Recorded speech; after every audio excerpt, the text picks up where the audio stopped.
अब देखिए कुछ थ्योरम्स ऐसे होते हैं जिसमें हमें कंस्ट्रक्शन भी करनी होती है, लेकिन फिलहाल इस थ्योरम को प्रूव करने के लिए हमें कंस्ट्रक्शन की ज़रूरत नहीं है। ठीक है, तो थ्योरम को हम कैसे प्रूव करेंगे, सबसे पहले हम ये देखते हैं, फिगर पे ही फोकस करते हैं क्योंकि मेन काम ही फिगर का। तो फिगर को हम सामने रखते हुए यहाँ पे स्टेटमेंट एंड रीजंस को कंसीडर कर लेते हैं। ठीक है, अब देखें प्रूफ में ना एक साइड पे हमें स्टेटमेंट्स लिखनी है और दूसरी साइड पे हमने रीजंस लिखनी है। ठीक है, लेकिन हम खुद देखेंगे कि किस तरह हम इसको स्प्लिट कर सकते हैं। ठीक है, अब आप देख सकते हैं कि अगर हमने ए बी ई एफ और ए बी सी डी इन दोनों ट्राइंगल्स के एरियाज को इक्वल, इन दोनों पैरेललोग्राम्स के एरियाज को इक्वल करना है, तो एरियाज को इक्वल करने के लिए हम यहाँ पे कॉन्ग्रुएंसी ऑफ पैरेललोग्राम्स वाला मेथड यूज नहीं करेंगे, बल्कि ट्राइंगल से रिलेटेड जो हम थ्योरम प्रूव कर चुके हैं ना उसकी हेल्प लेंगे। ठीक है, तो सबसे पहले देखें कि अगर हम एरिया ऑफ पैरेललोग्राम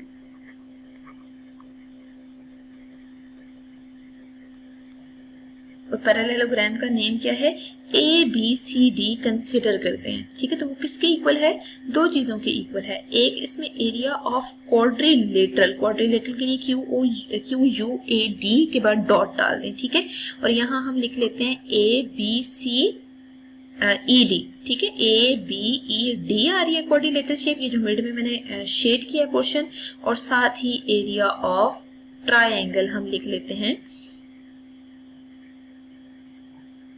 CBER।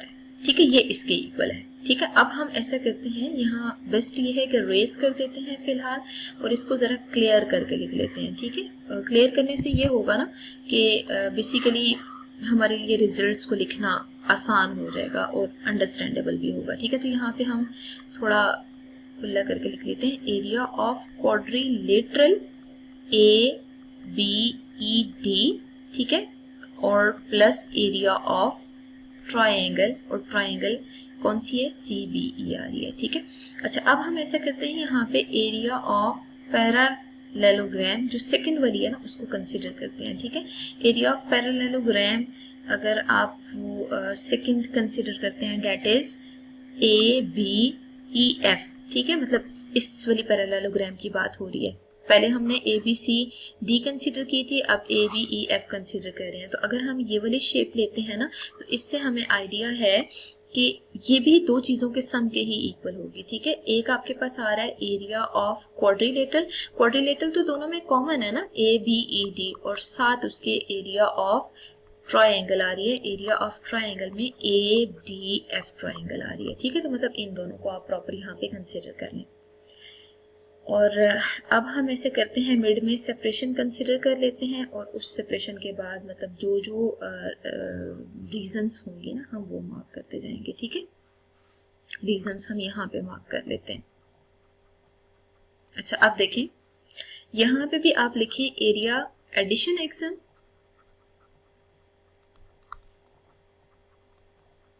और यहाँ पे भी आप लिख दें area addition एक्सम।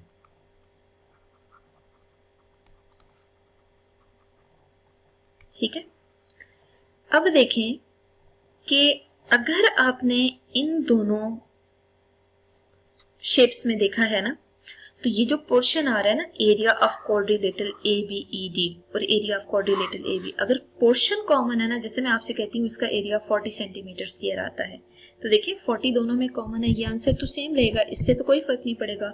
There is a difference due to this area. ठीक है, एरिया ऑफ ट्राइंगल अगर आप निकाल लेते हैं ना तो उसमें एरिया ऑफ क्वाड्रिलेटरल जो आ रहा है वो तो सेम होगा, पोर्शन सेम होने की वजह से वो हमेशा इक्वल आएगा। ठीक है, इसका मतलब ये है कि ये तो आपको कंफर्म है कि जो आपको पैरेललोग्राम शेप गिवन है इसमें एरियाज किस तरह इक्वल आ रहे हैं, लेकिन सिंपल अगर हम एरिया ऑफ ट्राइंगल इक्वल कर लेते हैं ना तो इजीली हमारा ये थ्योरम प्रूव हो सकता है।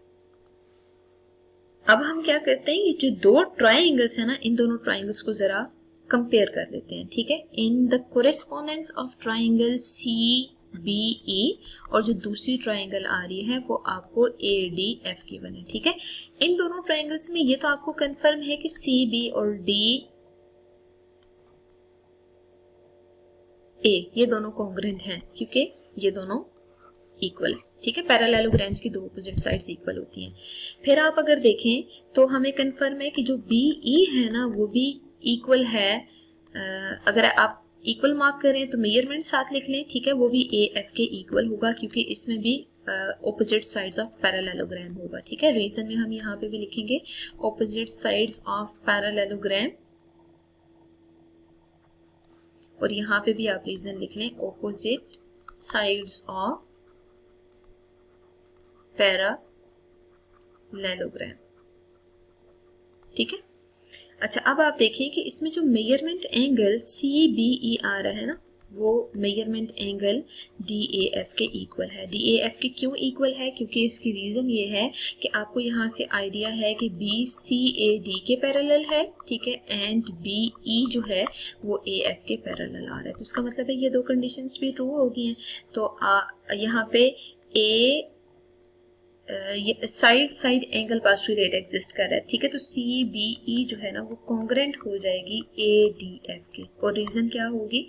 क्योंकि यहाँ पे side angle side postulate exist कर रहा है, ठीक है। तो इस पास्टुलेट की वजह से ये दोनों ट्राइंगल्स कॉन्ग्रेंट हैं। अगर ये दोनों ट्राइंगल्स कॉन्ग्रेंट हैं तो हम प्रूव कर चुके हैं congruent triangles have congruent area, ठीक है। तो यहाँ पे लिख सकते हैं हम कॉन्ग्रेंट ट्राइंगल्स has या have equal area, ठीक है। अगर उनके एरियाज इक्वल है ना तो आप इसके बाद ये रिजल्ट लिख सकते हैं area of triangle C B E जो है वो इक्वल है एरिया ऑफ ट्राइंगल दूसरे ट्राइंगल है ए डी एफ के, ठीक है। अगर इनके एरियाज इक्वल हो जाते हैं ना तो देखिए यहाँ पे हम डिस्कस कर चुके हैं कि there is difference due to this area, ठीक है। ये दोनों तो ऑलरेडी कॉमन पोर्शन है ना, ये जो क्वाड्रिलेटरल शेप है ना ये तो ऑलरेडी कॉमन पोर्शन है। जस्ट इसमें अगर ये दोनों इक्वल हो जाते हैं तो एरिया इक्वल होगा, ठीक है। तो अगर ये दोनों हमने प्रूव करनी है इक्वल है तो आप एट द एंड सिंपल ये लिख सकते हैं कि hence we can say that, और रीजन में मेंशन कर देते हैं कि हम यहाँ लिख सकते हैं hence area of parallelogram A B C D is congruent to या equal to area of parallelogram ABEF, ठीक है। This was all about the theorem, और हम इस मेथड से जो है वो इस थ्योरम को प्रूव कर सकते हैं, ठीक है। और आप यहाँ पे बेशक रेफरेंस मेंशन कर दें, मतलब यहाँ पे सबसे पहले ये जो दो रिजल्ट्स थे ना इस रिजल्ट को आप 1 मार्क कर दें, इस रिजल्ट को आप 2 मार्क कर दें, और आप यहाँ रेफरेंस में लिख सकते हैं फ्रॉम 1 and 2, ठीक है। और 1-2 से तो हमने कंपेयर किया है ना, तो ये वाला जो रिजल्ट है इसे आप अगर 3 मार्क कर देते हैं ना तो 1, 2 and 3 मतलब ये तीनों मेंशन कर दें कि इन तीनों रिजल्ट से हमने बेसिकली ये लिखा है कि area of parallelogram A B C D area of parallelogram A B E F के इक्वल आ रही है।